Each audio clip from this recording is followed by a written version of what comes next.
معزز سامعین کرام، السلام علیکم ورحمۃ اللہ وبرکاتہ۔ الحمدللہ وکفی والصلاۃ والسلام علی عبادہ الذین اصطفی، اما بعد فاعوذ باللہ من الشیطان الرجیم، بسم اللہ الرحمن الرحیم۔ وقل جاء الحق وزهق الباطل ان الباطل كان زهوقا۔ صدق الله مولانا العظيم وبلغنا رسوله النبي الأمين الكريم، ونحن على ذلك لمن الشاهدين والشاكرين والحمد لله رب العالمين۔ درود پاک پڑھیے، اللهم صل علی سیدنا مولانا محمد معدن الجود والکرم وآلہ وصحبہ وبارک وسلم، صلاۃ وسلام علیک یا رسول اللہ۔ معزز سامعین کرام، میری گفتگو اس بات پر چل رہی تھی کہ آج اہل سنت و جماعت یعنی جماعت بریلویہ اور وہابی اور دیوبندی، ان کا آپسی جھگڑا کوئی ذاتی جھگڑا نہیں ہے، ان کا یہ اختلاف کوئی ذاتی اختلاف نہیں ہے، یہ عقائد کا اختلاف ہے۔ ان لوگوں نے اولیاء اللہ سے، انبیاء علیہ الصلوۃ والسلام سے ان کے وصال کے بعد، شہداء اعظام سے ان کے وصال کے بعد توسل کو ناجائز قرار دیا، اور اس حد تک ناجائز قرار دیا کہ اگر کوئی اولیاء اللہ سے توسل کرے، توسل کا مطلب سیدھا یہ ہے کہ اولیاء اللہ کے وسیلے سے اللہ سے دعا مانگے اور کہے اے اللہ اپنے ان اولیاء کرام کے صدقے میں ہماری حاجتیں پوری فرما دے، اپنے نیک بندوں کے صدقے میں ہماری ضرورتیں پوری فرما دے، ہماری مصائب کو ٹال دے۔ یہ ہوتا ہے وسیلہ کا مطلب۔ مانگتے تو اللہ ہی سے ہیں، لیکن اولیاء اللہ کے نیک بندوں کو وسیلہ بنا لیتے ہیں، اور اللہ رب العزت اپنے نیک بندوں کے صدقے میں ہم گنہگاروں، سیاہ کاروں کی دعاؤں کو قبول بھی فرماتا ہے۔ یہ مطلب ہے توسل کا، یہ مطلب ہے وسیلہ کا۔ قرآن نے خود ارشاد فرمایا وابتغوا الیہ الوسیلہ، اللہ کی بارگاہ میں وسیلہ تلاش کرو۔ دنیاوی اعتبار سے بھی دیکھا جائے تو بسا اوقات ایسا ہوتا ہے کہ آپ کسی کی بات کو ماننے کے لیے اگر تیار نہیں ہیں، کوئی فاسق و فاجر ہے اور آپ کو اس پر اعتبار نہیں ہے، تو آپ کے پاس اگر کوئی اچھا آدمی آئے اور کہے کہ اس کی یہ بات مان لو، تو آپ اس آدمی کے توسل سے اس کی بات مان لیتے ہیں۔ دنیا کے اندر بھی ایسا چلتا ہے۔ ایسے ہی اللہ رب العزت اپنے نیک بندوں کے طفیل ہم گنہگاروں کی بات کو سن لیتا ہے۔ یہ توسل کا مطلب ہے۔ ان لوگوں نے، وہابیوں اور دیوبندیوں نے، توسل کو اس حد تک ناجائز قرار دیا کہ اگر کوئی شخص اولیاء اللہ سے توسل اور اولیاء اللہ کے وسیلے سے اللہ سے دعا مانگے تو اس کو شرک کہتے ہیں۔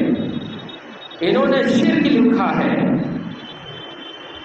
اسی بات کو بہت سارے مسائل ہیں، ان میں سے ایک مسئلہ یہ بھی ہے کہ اسی بات کو امام اہل سنت اعلیٰ حضرت فاضل بریلوی علیہ رحمت و رضوان نے عرب ملک کے حرمین شریفین کے علماء کے سامنے ان کی باتوں کو رکھا اور اس پر حکم بیان کیا، تو علماء حرمین شریفین نے کہا کہ یہ اس طرح کی باتیں کرنا یہ کفر ہے۔ حسام الحرمین میں علماء حرمین شریفین کی تصدیقات موجود ہیں۔ امام اہل سنت نے حرمین شریفین کے علماء سے اپنے اس حکم پر تصدیق حاصل کی، ان علماء کے سامنے رکھا تو انہوں نے تصدیق کی کہ ایسا کہنا یہ کفر ہے۔ اب جب یہ بات ہندوستان میں پہنچی، ان لوگوں تک پہنچی کہ مولانا احمد رضا خان بریلوی نے علماء حرمین شریفین سے بھی ہمارے عقیدوں کے تعلق سے تصدیق کرائی ہے، تو ان کو کھلبلی، ان کے اندر کھلبلی مچی اور پتہ نہیں خود سے ہی سوالات قائم کیے۔ ان کے بقول انہوں نے خلیل احمد امبیڈکری جو ان کا ایک سرگنا ہے، اس نے المحند علی المفند ایک کتاب لکھی حسام الحرمین کے جواب میں، اور اس میں سوال حرمین طیبین کے علماء کی طرف سے سوال لکھے۔ ان سوالوں میں ایک سوال یہ بھی ہے کہ کیا تم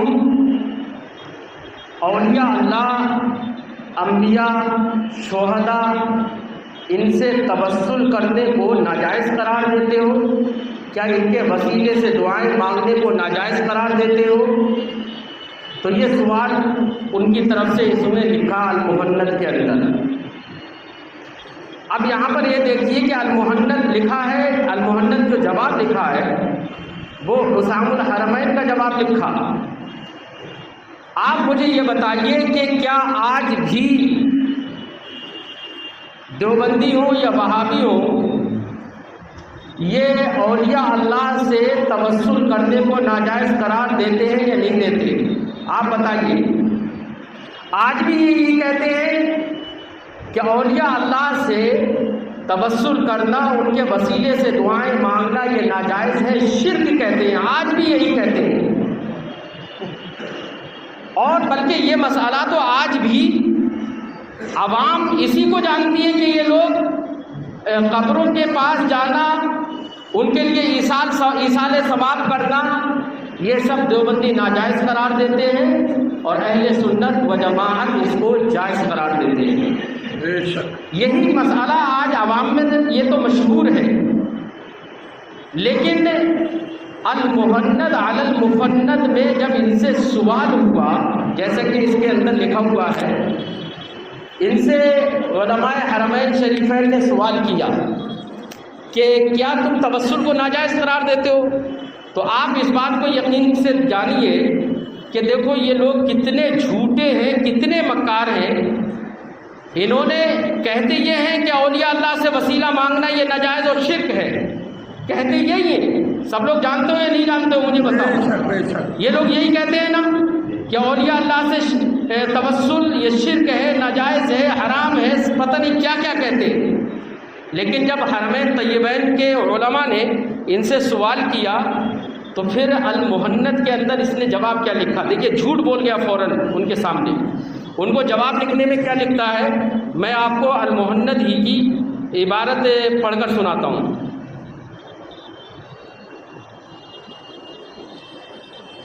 اس میں سوال ہے علماء حرمین، اس نے لکھا ہے کہ علماء حرمین طیبین کی طرف سے یہ سوال ہوا، السؤال الثالث والرابع هل للرجل ان يتوسل في دعواته بالنبي صلی اللہ علیہ وسلم بعد الوفاة ام لا؟ کیا آدمی کے لیے یہ جائز ہے کہ وہ اپنی دعاؤں میں نبی صلی اللہ علیہ وسلم سے توسل کرے، نبی کے صدقے میں اور نبی کے وسیلے سے دعائیں مانگے بعد الوفات، سرکار کے وصال کے بعد۔ ام لا، یہ جائز ہے یا جائز نہیں ہے آپ کے نزدیک؟ یہ علماء حرمین طیبین نے سوال کیا ان لوگوں سے۔ اور دوسرا سوال یہ کہ هل يجوز التوسل عندكم بالسلف الصالحین